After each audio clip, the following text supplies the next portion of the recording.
Alright, hey guys, what's going on? Welcome back to the channel. So, today we're continuing the Mighty Modeler series, and today we're taking a look at what I consider to be my first somewhat higher end, at the time, modeler, the Line 6 Pod HD, the Bean version. So prior to this, I did have a Digitech RP355, I think, but it wasn't the best sounding thing in the world. And when I got the Pod HD, I felt like my tone got significantly better. But again, also, I directly upgraded from the Pod HD to the Line 6 Helix LT as soon as that came out. And I again felt like that sounded a whole heck of a lot better. So here we are taking a step back in time to see what these things sound like now. Just a couple of notes. Like I said, for this series, I'm only looking at comparing the amp models themselves. So that means I'm running the Pod directly into my Boss Tube amp expander for its power amp, which is then going into my Mission 2x12 cab over here, and I have external overdrive pedals over here that we'll use at certain points. The literal only thing that's activated on the Pod HD, I do have a gate before. I have a gate, and I have the amps that we're gonna look at. Something I recently found out was that one of my favorite albums of all time, to include tone and writing, Monuments' the Amanuensis album, was recorded not with this pod, but with the pod that came before it, I believe, a Pod XT. All those tones were from a pod, which is ridiculous to me because that album sounds absolutely freaking ridiculous. But that said, I'm already blown away by the fact that this daggone thing does not sound bad in this setting, particularly in this setting. Don't get me wrong, it doesn't sound as good as my tube amps, it definitely does not, but it's pretty darn good. And you can get these for super cheap. I got this for under $200, I think, off Reverb. It's just the cab simulation on this device is known to be really daggone bad. And this was pretty much after this generation of devices was when companies started to realize that they should let us load our own impulse responses onto the devices. You cannot load external impulse responses onto this device. So in that aspect, that kind of sucks. But let's get into the sound so you can hear what I'm talking about. It's only really three high gain amps up here that we're gonna look at. Maybe you could say that there's four if you include like JCM 800, but we're just gonna look at the dual rectifier model, the Fireball model, and the Ubershow model. Starting with the Engel Fireball model. No pedals, no boosts on yet. I'll let you know when I do turn it on.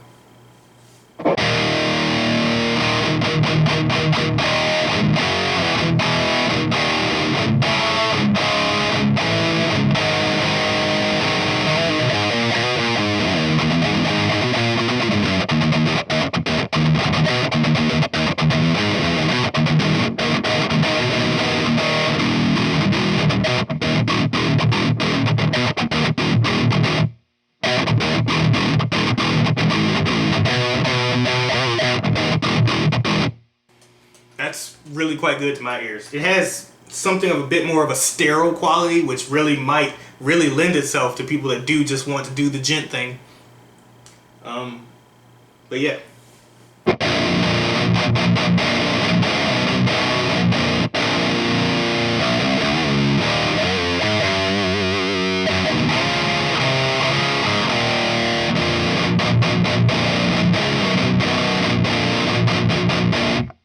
Turn on the Air-Specs parallel overdrive.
like I said, in the room, that sounds really daggone good. I feel like there's maybe not quite as much clarity as I can get in some other things, just in terms of when I hit like chords and stuff.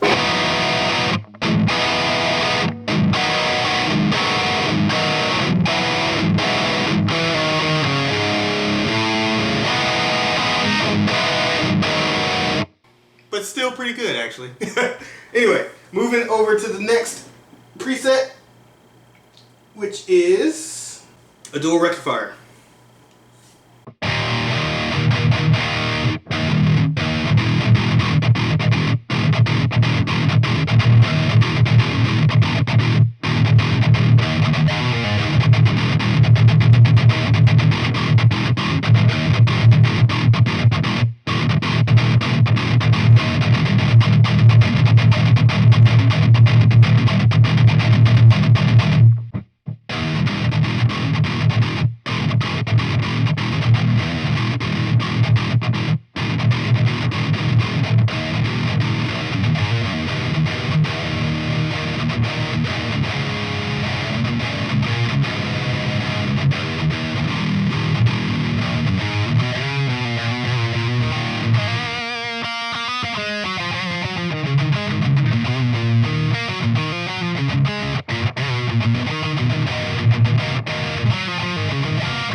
I really like the low end on that and how it handles the 8-string stuff.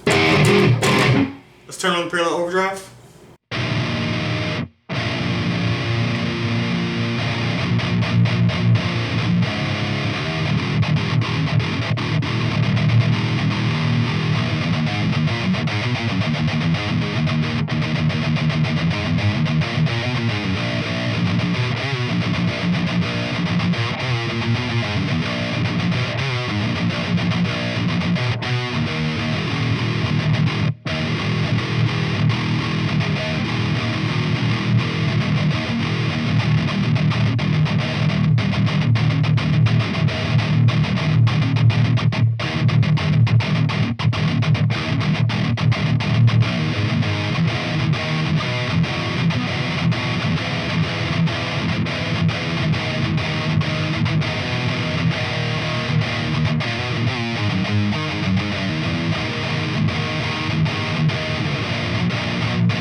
Not bad at all. And finally over to the Ubershow model.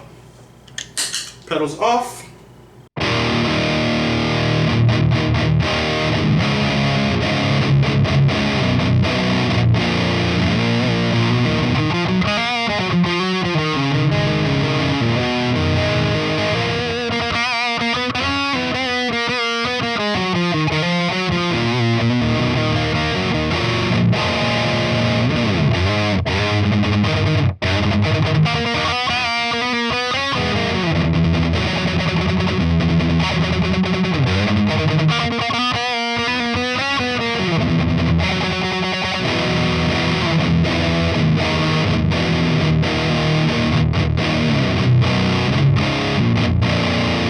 Turn on the parallel overdrive.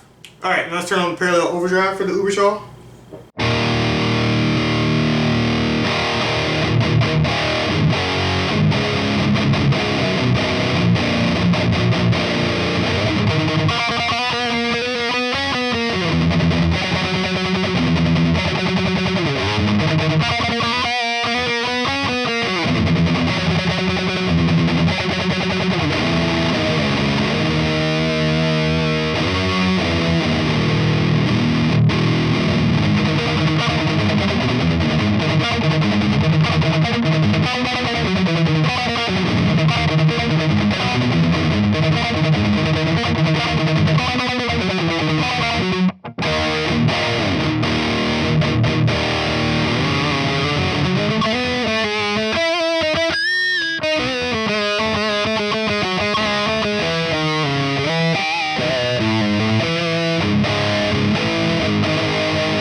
was actually a little bit depressed when I first plugged this in because I expected it to sound significantly worse than it does. And after you've invested in this much equipment, you kind of hope that you jump back to something that you used to have and that it just sounds terrible.